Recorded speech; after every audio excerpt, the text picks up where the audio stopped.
Hello, everyone. I'm Professor Cheryl Delaray, the chairperson of the Association of Commonwealth Universities, otherwise known as the ACU.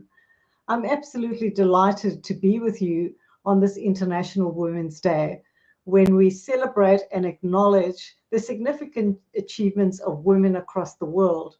At the same time, it is a day that calls upon us to accelerate action towards gender parity. The theme for this year's International Women's Day is Break the Bias. It prompts us to imagine a world free from gender bias, free from discrimination and stereotypes, a world that is inclusive, it's diverse, it's equitable, and a world where we understand and value and celebrate our differences and our different contributions we make in our different spheres. I'm very pleased on this occasion to be joined by Barbara Kasuma from the ACU, and during the course of the live stream, we might be joined by Professor Chinyere Stella Okuna, who unfortunately is having a few technical hitches as we speak, but I am hopeful that she will join us as we continue our conversation. But Barbara's with us, and we'll be talking about how can we make a contribution to breaking the bias in higher education and beyond. Before I hand over to Barbara to introduce herself, I do want to ask you to share with us where you're joining us today. For example, I'm joining this conversation from Christchurch, New Zealand, where I'm the Vice Chancellor of the University of Canterbury. It's now my pleasure to invite Barbara to introduce herself. Barbara, it's great to be with you on International Women's Day. Oh, it's great to be here, Cheryl. So my name is Barbara Kasumu, and I am the Director of Membership Programs and Development at the ACU. And I would say I'm based in London, so yes, I'm coming. I'm live from the office, and I'm just excited to have this conversation and give some insight into a little bit more about my lived experience and use that one. If you use this back knife, it will actually. Well, Barbara, I see that Professor Chinyere Stella Okuna has just joined us, and I'd like to welcome her. And Chinyere, we are delighted that the technical hitches have been overcome. We've just started the conversation, and let me invite you to introduce yourself to the participants on our live stream. My name is Chinyere Stella Okuna. I'm a professor of mass communication in Nigeria. I have had a long career in journalism education, particularly at Nnamdi Azikiwe University, where I worked for about 27 years, occupying a number of academic and admin positions, including head of department of mass communication, director of the UNIZIC campus radio, dean of my faculty of social sciences, and a number of committees. I'm right now at Paul University, where I began work in November as a deputy vice chancellor academic. I was also in government for some years, working as commissioner and chief of staff. That's me. I'm happy to be here. Well, that's a very impressive career journey, Professor. And perhaps I could just ask you to share a bit more about your own experience, particularly as the first woman professor in mass communications in Nigeria.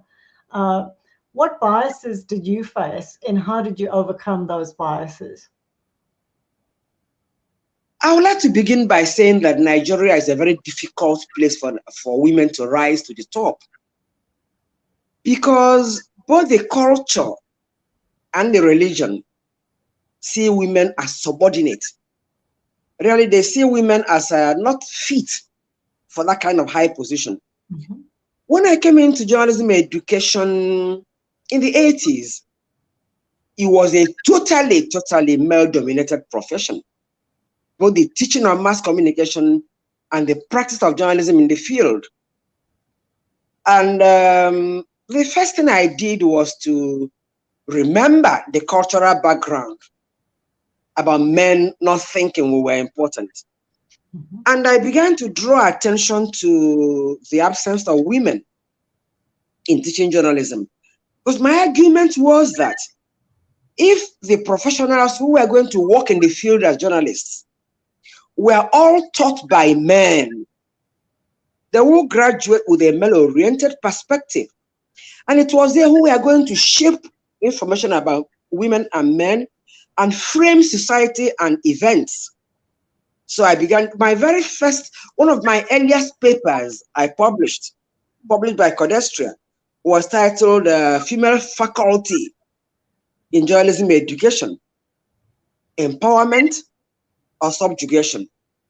And at that time, all the journalism schools, there were either no women in them or one woman alone.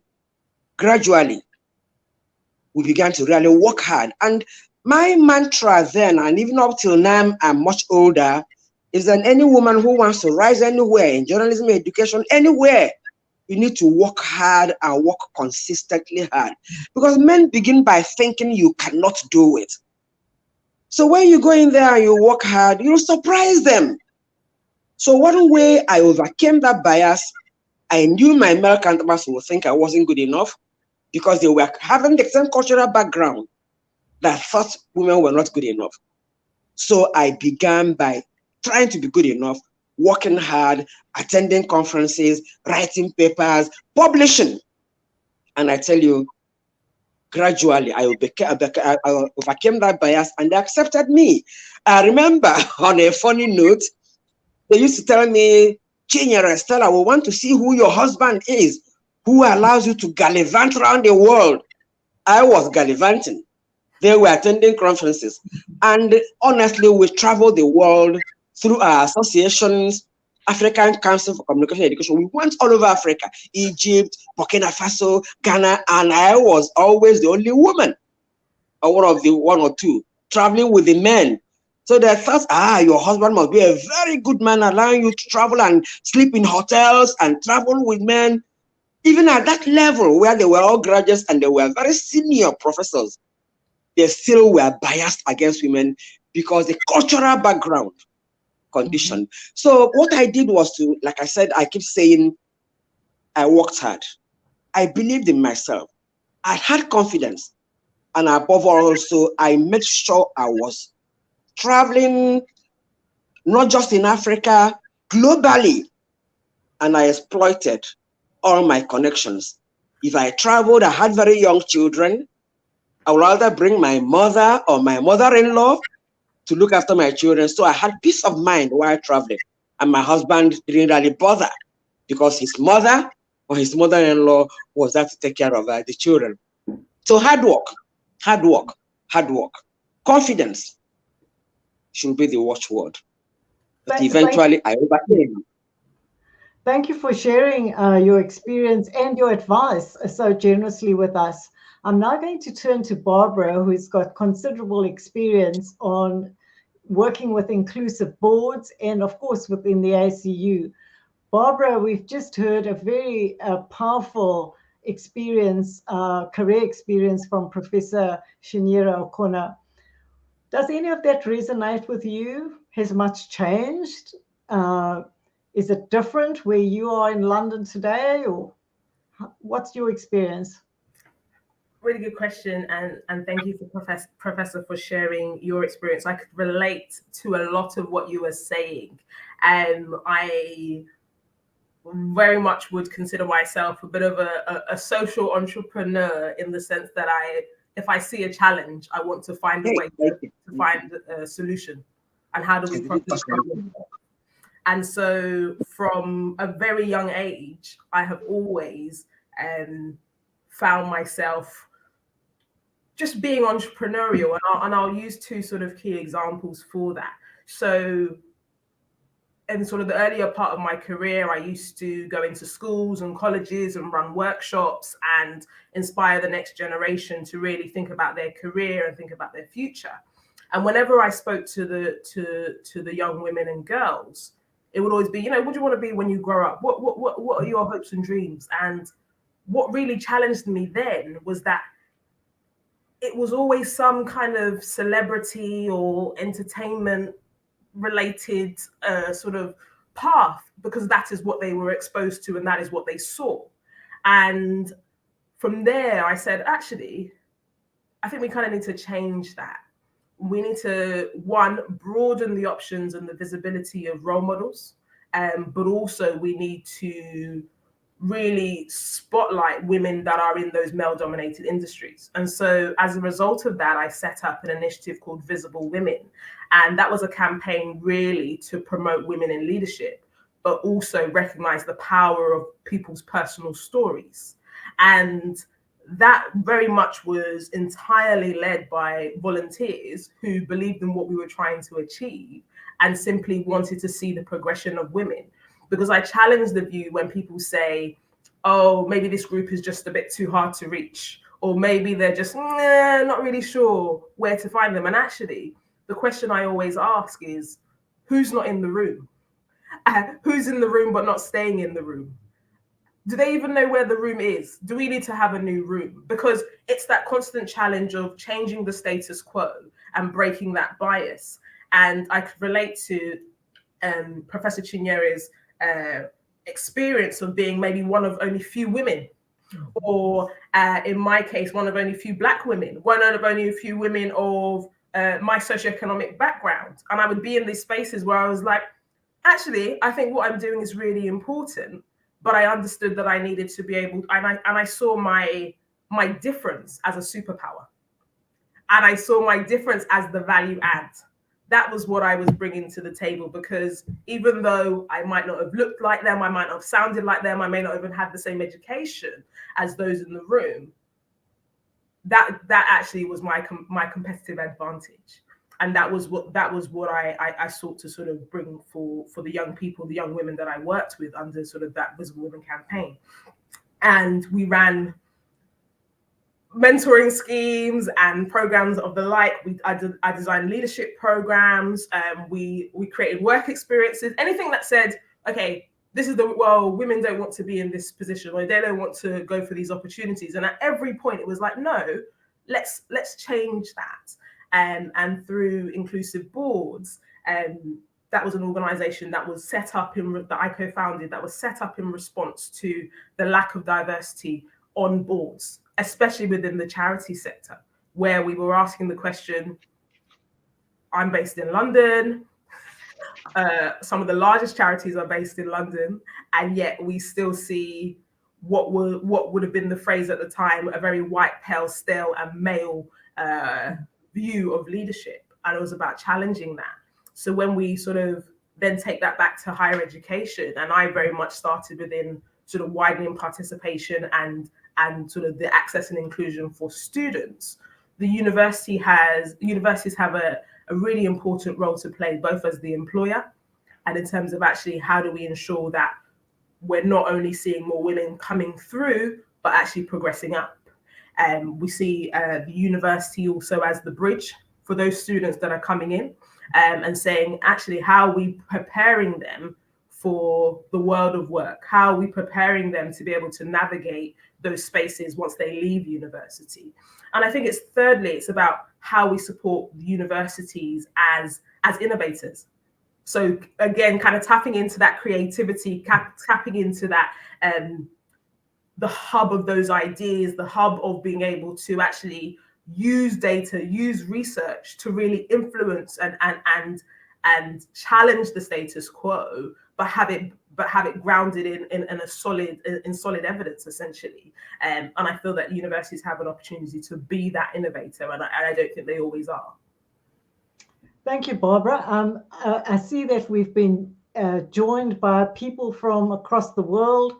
We've got participants from Nigeria, from Cape Town, South Africa, from Christchurch, New Zealand, from Fiji, from London in the UK. And what I'd like to do is to invite those who've joined us to share their experiences in our chat line. Have the experiences we've shared with you resonated? Are the biases that you face different or similar? So please do share with us. And Professor Chinyere, I want to ask you a little about your expertise in mass communications, Barbara talked about taking note of who's in the room and how to get in the room. But I'm sure many of us have had the experience that even when you're in the room, you feel that you're not acknowledged or given enough visibility. And this is something that we notice in the media and in mass communications, Professor Chiniera. You know, women are perhaps regarded quite differently by the journalists. They reported on quite differently. What can you share with us about the role of mass communications in either confronting bias, gender bias, or perhaps not, perhaps endorsing stereotypes? And you know, your publications you spoke about, I'm sure you've done a lot of research that you can share with us.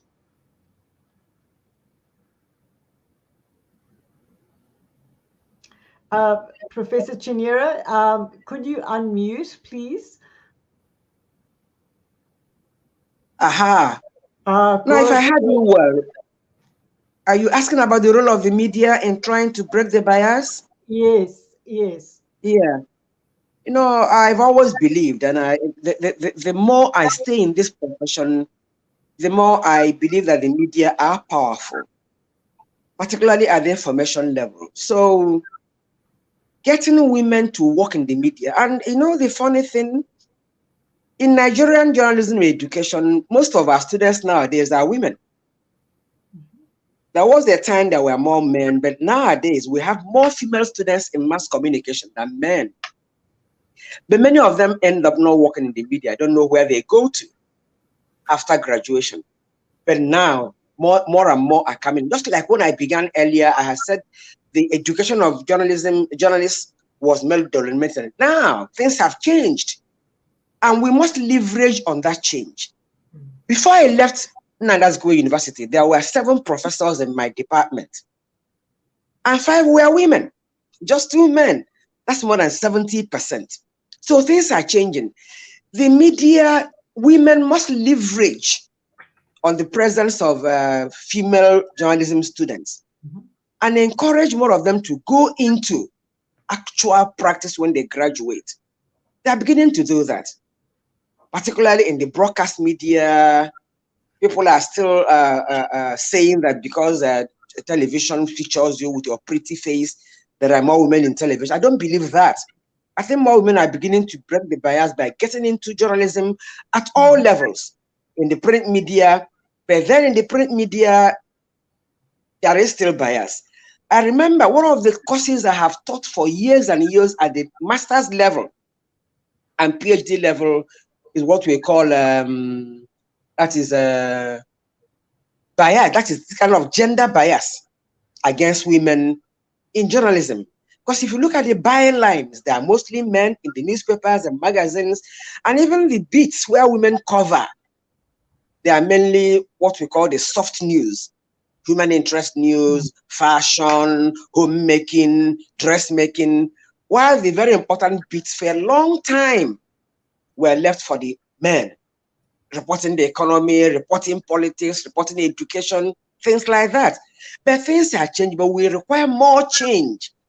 And if we leave the men to let us into that room, they may not always do that.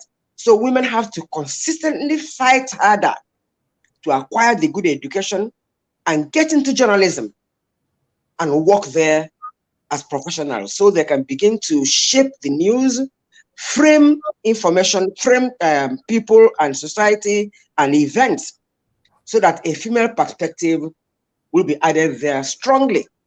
So that's my solution. More women should please, on graduation, get into the media and work there as professionals. And they have the capacity to do that.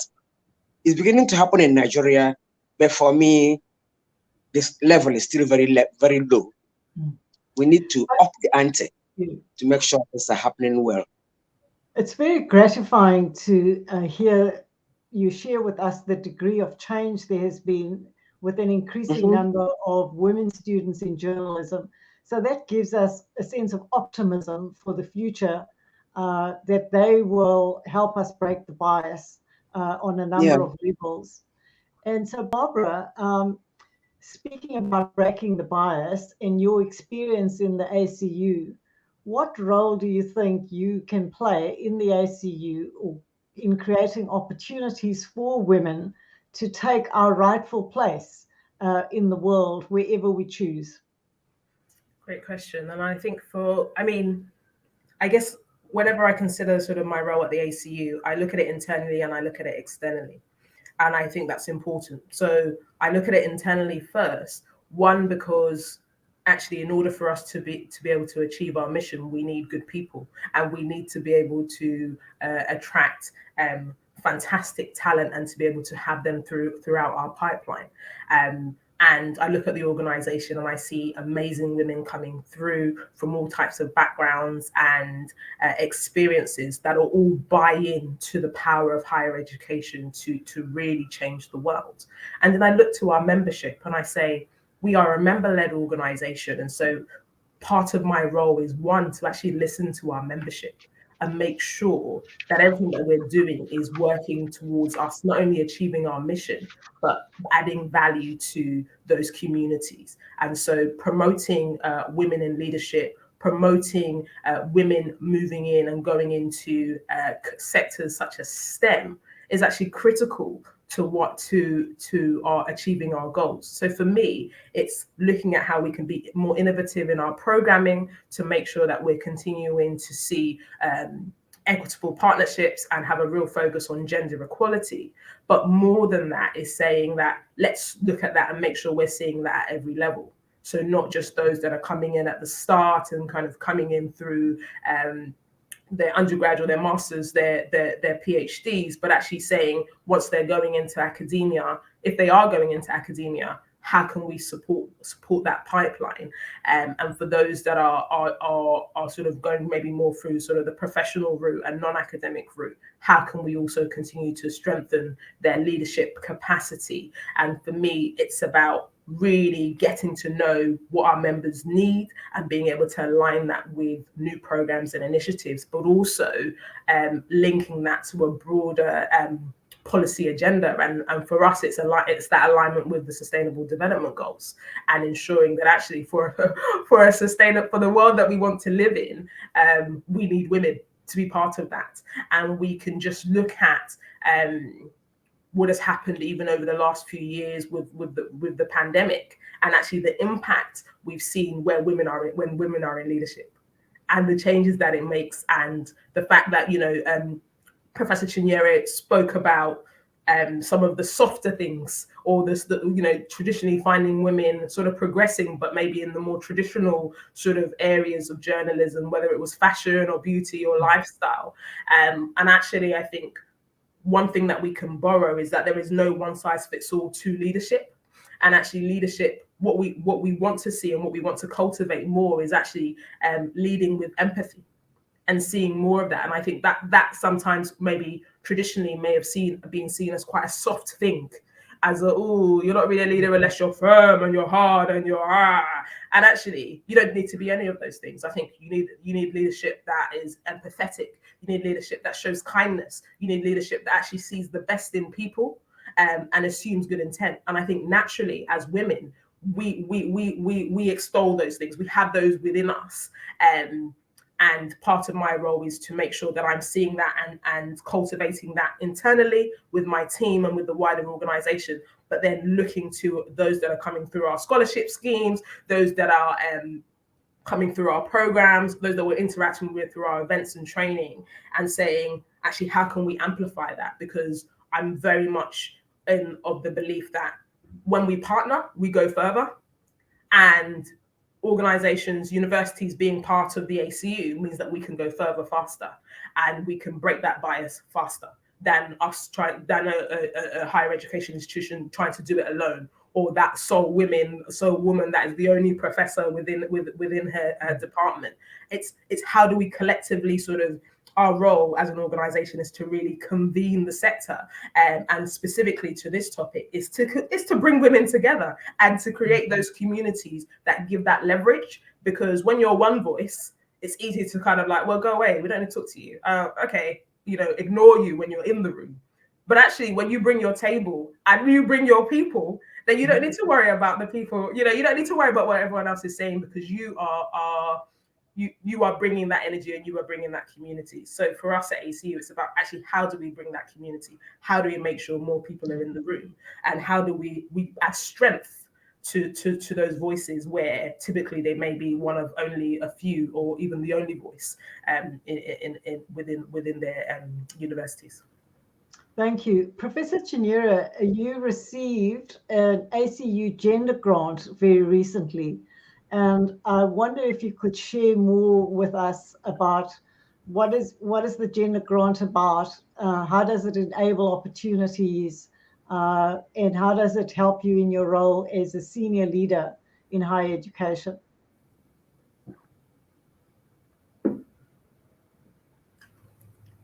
Let me hear the question again towards the end, please.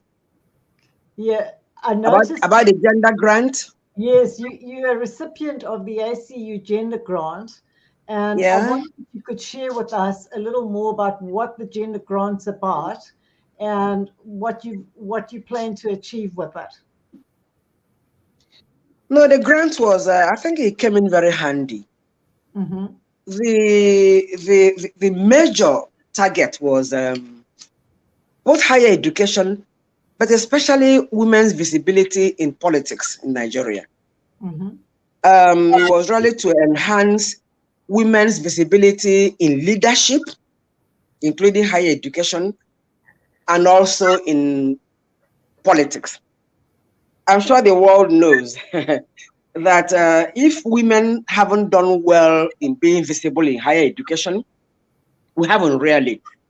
Right now in Nigeria, there are more than 200 universities owned by both the federal government, state governments, and private ownership. And out of those 202, there are just 9 vice chancellors. That is about 4% of leadership in higher education at university level is occupied by women.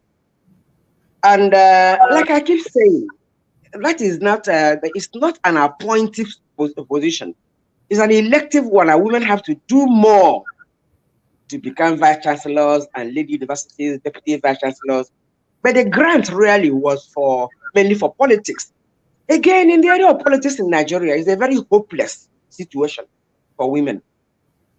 And we kept hoping that things will improve. But recently, I think last week or even this week, all the gender bills that were put through the legislative houses to improve women's participation in politics were rejected by the predominantly male House or Senate and National Assembly. So we are back to square one almost.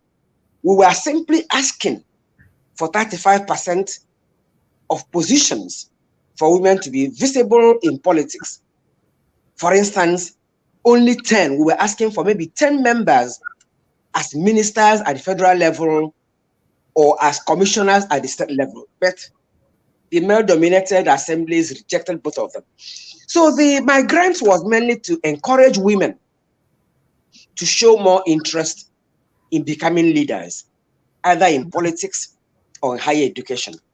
And it achieved quite a lot. We began, first of all, by having there were 3 workshops.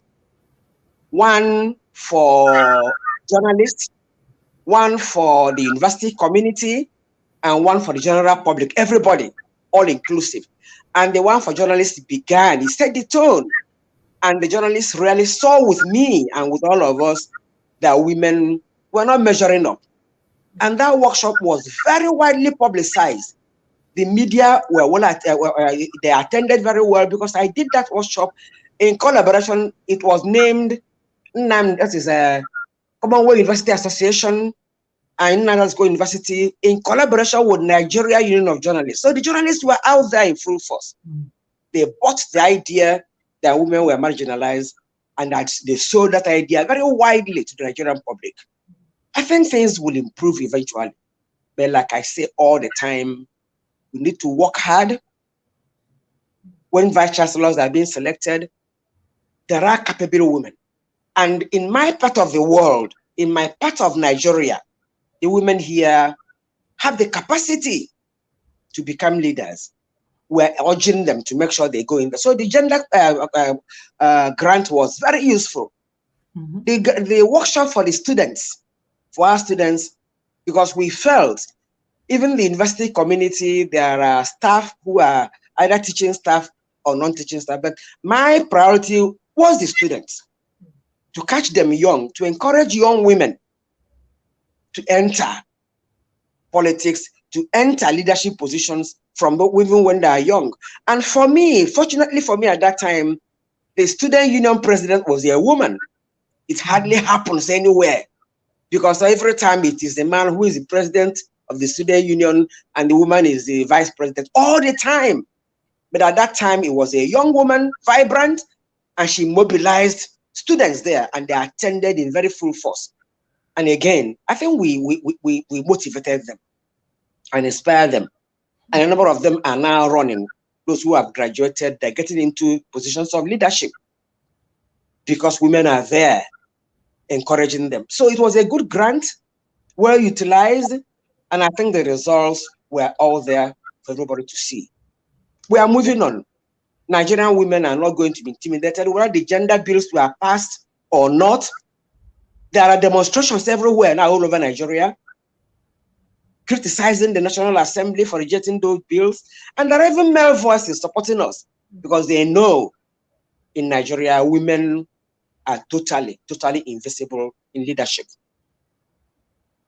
Well, thank you, Professor Chinyere. It's clear to me that you've used the ACU Gender Grant to create opportunities and to mobilize a platform for change to improve the opportunities for women. And I'm sure Barbara is gratified to hear that. Barbara, I was just wondering, as a network of about 500 universities across the Commonwealth, are you seeing changes in the leadership tier of universities, and particularly the member universities? And are there opportunities for member universities to work together to make sure that we break the biases that women face in our universities? I mean, I think we're definitely seeing that change, but the challenge will always be how fast and how quickly should we be seeing that. And I think that is where the real work begins. I think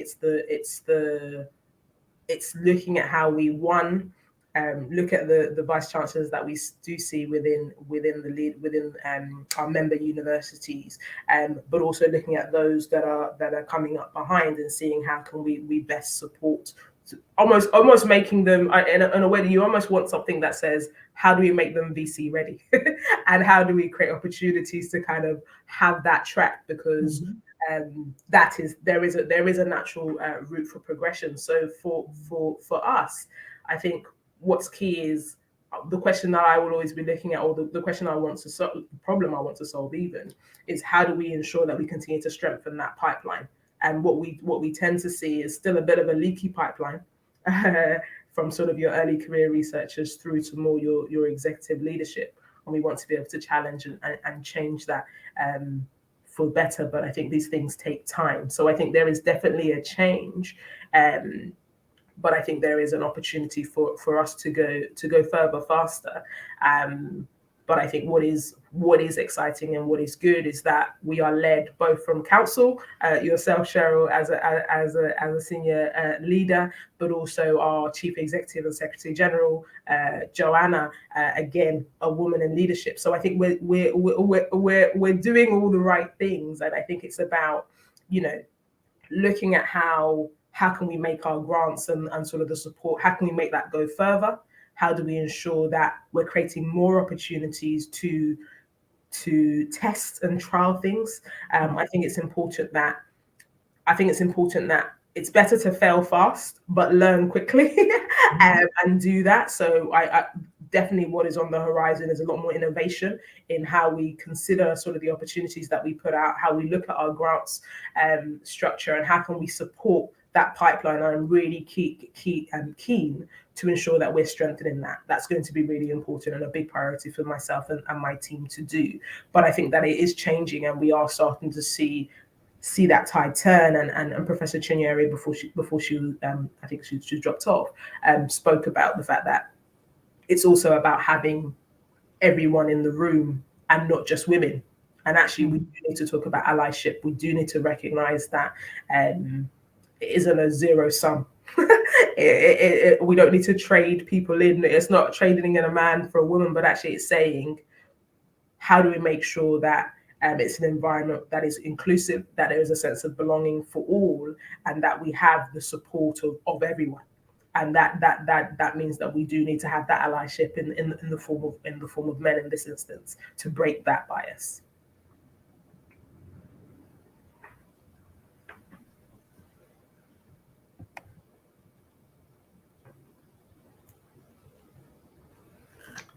Hello, we seem to be back after a short lapse, so I'm delighted to see you back on screen. So Barbara, you were saying that we're seeing some changes, and do you just want to finish your thought before we lost you? Yeah. Oh, did I get cut off? Oh, Yeah. Oh dear. Oh, this is terrible. We've got to love technology. I think we need more women in tech, actually. So what have I missed? What did I miss? I think I'll summarize, and it was just to say, are we seeing that change within our member institutions? Are we seeing more women taking up sort of leadership roles? And I said that I think we are seeing that. And what I am keen to see more is how we can support that pipeline, because we tend to see that, we tend to see maybe people coming in and we see women coming in, but we don't necessarily see them staying. So how do we take that long view, and how do we prepare? And what I said was about how do we get women that are on that track to be vice chancellors, to be in the senior leadership, how do we get them ready? How do we get them VC ready, quote unquote? And to do that, and I said that we need allyship. It's important that we have our allies in order to be able to champion that it's not just women by themselves, it's men and women. It is all people that need to sort of stand behind this, because it isn't a women's issue. It is about having a much more inclusive environment within higher education, and ensuring that there is a sense of belonging for all.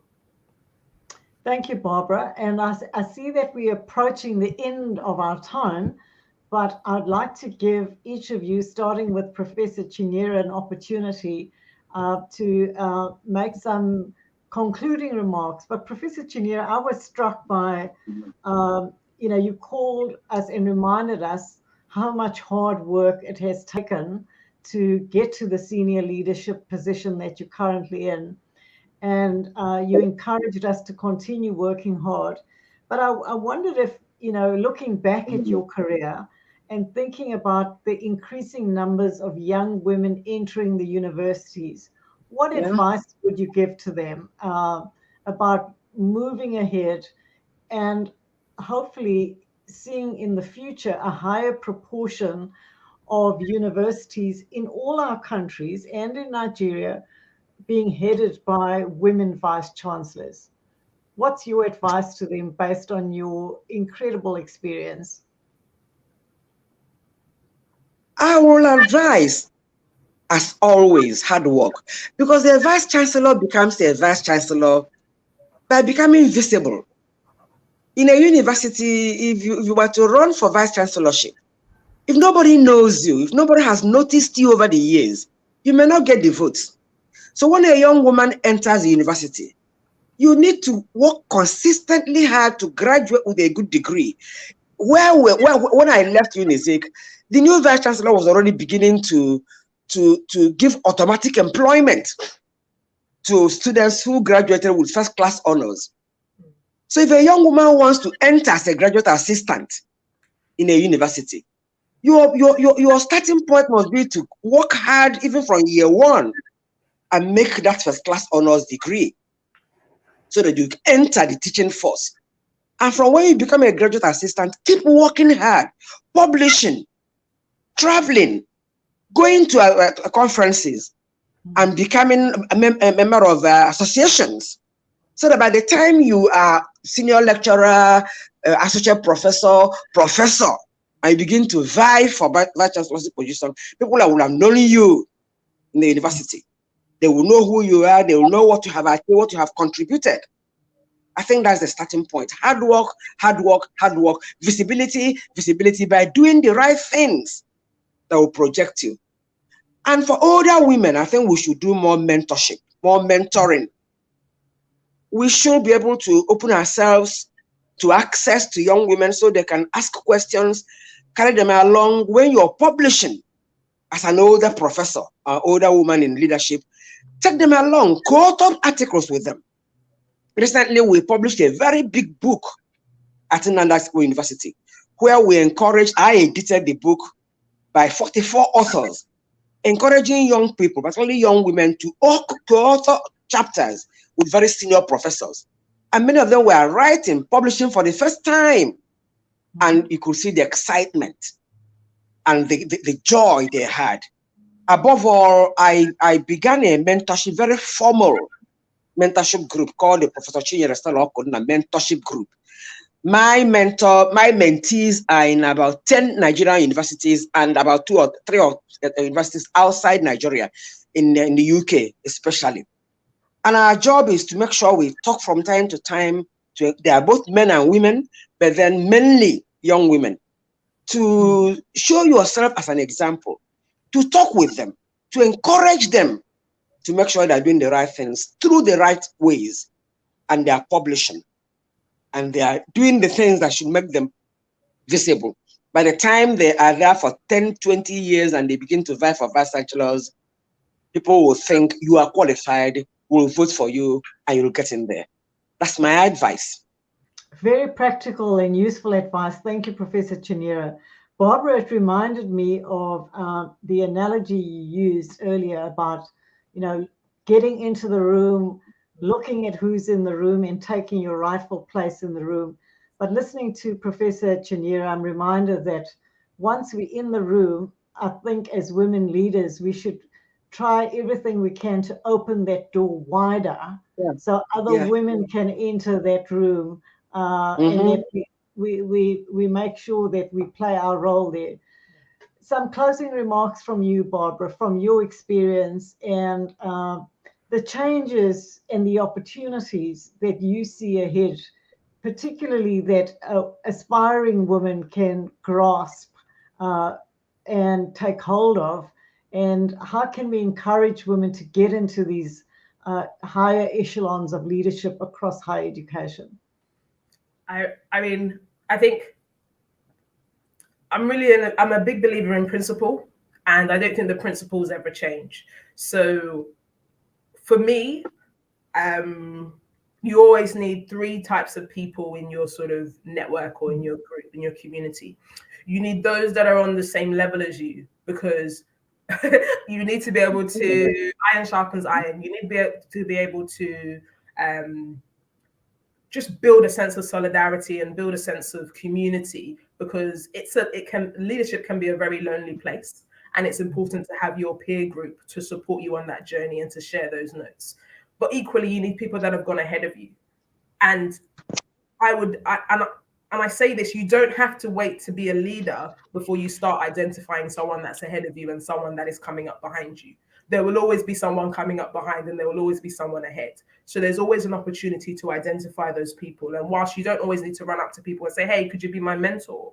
I think even simply reaching out to people and saying, hey, I'm really inspired by what you're doing. I'd love to have a coffee. Now with technology, those can be done virtually. You don't physically need to be in the same space, and you can suddenly start to broaden your network. One of the things that we didn't really touch on, but I think relates quite closely to sort of owning your story, is the role of technology and the role of social media in terms of raising your profile and in terms of being able to reach out into those networks. So for me, if you can have those people, those that are ahead of you, and you're also always looking back. I remember whenever I used to sort of talk to people to come on our mentoring schemes as mentors, it was always like, I haven't done anything yet. And actually, if you're talking to a young girl but you've gone to university, then you are already inspiring because you've already challenged and broken a barrier where they thought, oh, actually, I couldn't go past secondary education. If you're at university and then you're seeing someone that's just completed their PhD or they're an early career researcher, they're ahead of you. You've got something that you can also play back to them. So I think that's really, really important to really just see how you can navigate that. But we can own our stories. And I think that's where we can utilize technology and social media to help raise that profile. I think we need to remember that we are, and I guess within education, maybe it's naturally ingrained, but we are lifelong learners. And so it's about constantly saying, actually, how can I work smart, not just hard? So actually, where are the opportunities to attach myself with those associations, with those communities, with those networks that will raise my visibility, raise my profile, but also allow me to learn quickly?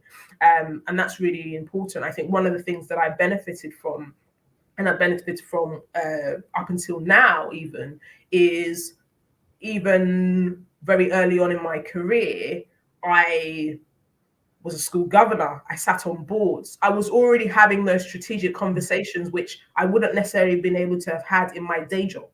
And that allowed me to sort of accelerate that experience of taking that bird's eye view. And when you are in a leadership role, you do need to be strategic. You do need to be sort of 5-10 steps ahead. So where are the opportunities for you to also give back, but also get ahead as a result of that? And that's, for me, is where the opportunity is. So I would say it's not easy.